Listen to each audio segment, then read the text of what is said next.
বেতন ভাতা বৃদ্ধির দাবিতে দুপুর 1টা থেকে এই শাহবাগ মোড় অবরোধ করে রেখেছেন পোস্ট গ্রাজুয়েট ট্রেনিং চিকিৎসকরা, এবং এটি মূলত প্রাইভেট পোস্ট গ্রাজুয়েট ট্রেনিং চিকিৎসক হিসেবে তারা বলে থাকেন। এবং এখানে আমরা দেখেছি যে এর আগে এই তাদের যে দাবিটি মূলত এখন বর্তমানে তাদের ভাতা রয়েছে 25,000, এই 2 বছর যাবত তারা দাবি জানিয়ে আসছে এই ভাতা তারা 50,000 উন্নীত করতে হবে।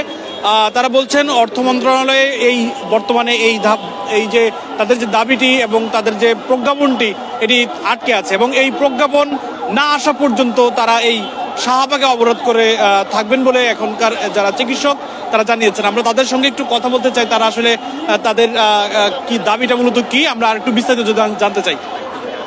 আসলে আমাদের এই আন্দোলনটা মানে আজকে থেকে না, মানে খুব ওল্ড, মানে 3 বছর ধরে আর কি। আমাদের দাবি ছিল যে আমাদের যে স্যালারিটা যাতে 20 ছিল, 20 থেকে যাতে 50 করা হয়, কিন্তু আমাদেরকে আশ্বাস দেওয়ার পরও 5 বাড়িয়ে 25 করা হয়েছিল।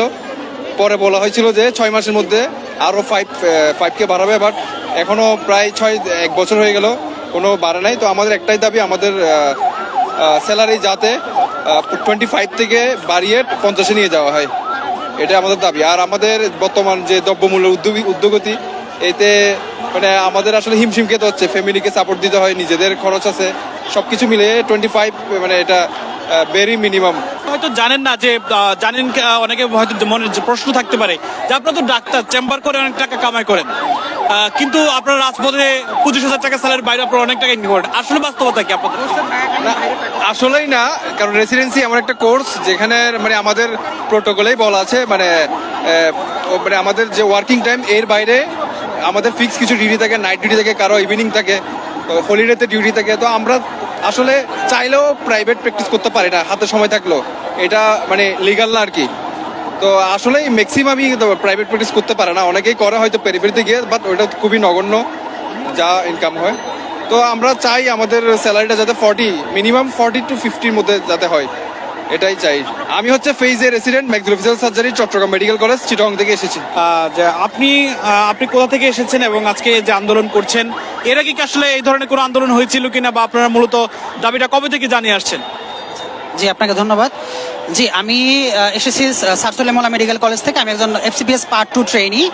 আমাদের দাবিটা মূলত এখন আজকের দাবি না, শুধু আমাদের এই দাবিটা বিগত 2022 সাল থেকে আমাদের দাবিটা করা হচ্ছে।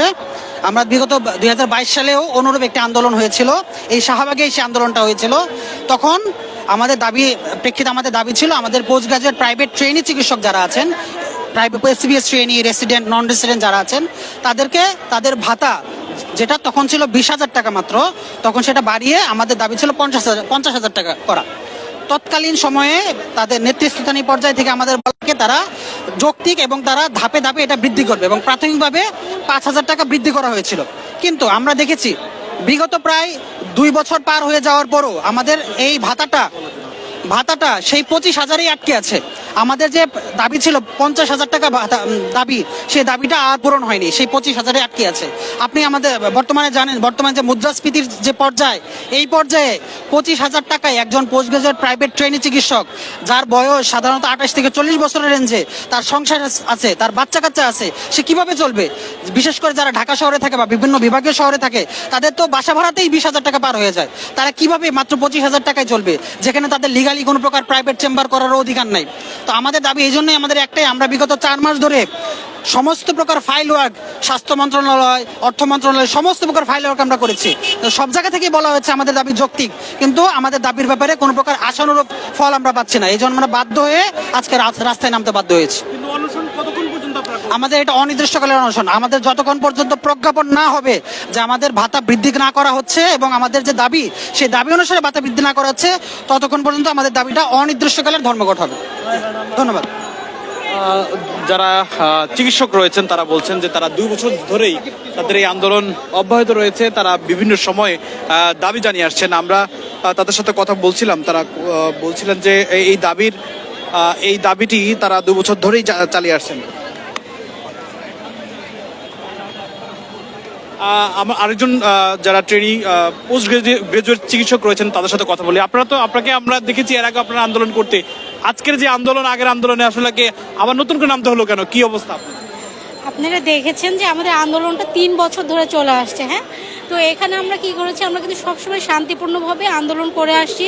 3 বছর ধরে আমরা বারবার যতবারই আন্দোলন করেছি ততবারই আমাদেরকে কি করা হয়েছে, আশ্বাস দেওয়া হয়েছে, হ্যাঁ আপনাদের ভাতা বাড়বে। কিন্তু আমরা শুধু আশ্বাসই পেয়ে আছি, এখন পর্যন্ত আমরা আসলে এর কোনো বাস্তবায়ন দেখি নাই। এখন আমরা যারা পোস্ট গ্রাজুয়েট ট্রেনি চিকিৎসক যারা আছি সবাই MBBS পাস করে তারপরে সবাই পোস্ট গ্রাজুয়েশন করতে আসে। সবার বয়স মোটামুটি 30 থেকে 40-এর মধ্যে। তো এই বয়সে 25,000 টাকায় আসলে আমাদের পক্ষে চলা সম্ভব না। এই দ্রব্যমূল্যের যে ঊর্ধ্বগতি, একজন সাধারণ মানুষ কেউই চলতে পারবে না এই বয়সে। তো যেহেতু আমাদেরকে বারবার আশ্বাস দেওয়া হচ্ছে, তাই আমরা আর পারতেছি না। আমরা না পেরে এখন আমরা রাস্তায় নেমেছি যাতে আমাদের এই আন্দোলনটা মানে আমাদের যে যৌক্তিক দাবিটা এটা মেনে নেওয়া হয়। আরেকটা ব্যাপার যেটা আমাদের এটা কি হয়েছে যে ফাইলটা মন্ত্রণালয়ে কিন্তু আটকে আছে, এটা আমাদেরকে বলা হয়েছে যে আপনাদের এটা গত 18 তারিখের মধ্যেই হয়ে যাবে। তারপরে অর্থ মন্ত্রণালয় এখন পর্যন্ত ফাইলটা আটকে আছে, বলা হচ্ছে যে হ্যাঁ আপনাদের প্রজ্ঞাপন জারি করা হবে, কিন্তু কোনো প্রজ্ঞাপন দিচ্ছে না। তো সুনির্দিষ্ট প্রজ্ঞাপন ছাড়া আমরা আমাদের এই যে আন্দোলনটা শুরু হয়েছে এটা বন্ধ হবে না। তাহলে আপনারা অর্থ মন্ত্রণালয়ে আটকে আছে, মানে আপনারা কি জানতে পেরেছেন এটা কেন আটকে আছে, কি অবস্থা? এটা আমাদেরকে বলা হয় হ্যাঁ আপনাদের এটা মিটিং হচ্ছে, আপনাদেরকে জানানো হবে, এটা আমরা প্রজ্ঞাপন করছি, মিটিং করছি, মানে একটার পর একটা অজুহাত দেখানো হচ্ছে, মানে সুনির্দিষ্ট কোনো কারণ কিন্তু তারা আমাদেরকে দেখাতে পারছে না। সবাই বলে যে আমাদের দাবিটা যৌক্তিক, আন্দোলনটা যৌক্তিক, আমরা 25,000 টাকা চলতে পারি না, কিন্তু কেন সেখানে হচ্ছে না, অদৃশ্য কোনো একটা শক্তির কারণে অর্থ মন্ত্রণালয়ে আমাদের ফাইলটা আটকে আছে। সেখান থেকে যে স্বাস্থ্য মন্ত্রণালয়ে পাঠাতে হবে, নির্দিষ্ট প্রজ্ঞাপন দিতে হবে, সেটা এখন পর্যন্ত দিচ্ছে না। এখন তাহলে আন্দোলন কতক্ষণ চালিয়ে নেবেন আপনারা?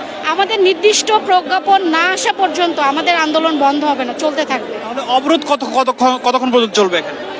অবরোধ আমাদের এখানে একজন সেরকম ভাবে আসতে হবে, আমাদের সমন্বয়ক হোক বা আমাদের যারা নীতি নির্ধারক আছে তারা এসে আমাদেরকে সুনির্দিষ্ট প্রজ্ঞাপন দিবেন, তারপরে আমরা আমাদের অবস্থান এখান থেকে মানে উইথড্র করবো, তার আগে আমরা অবস্থান ছাড়বো না।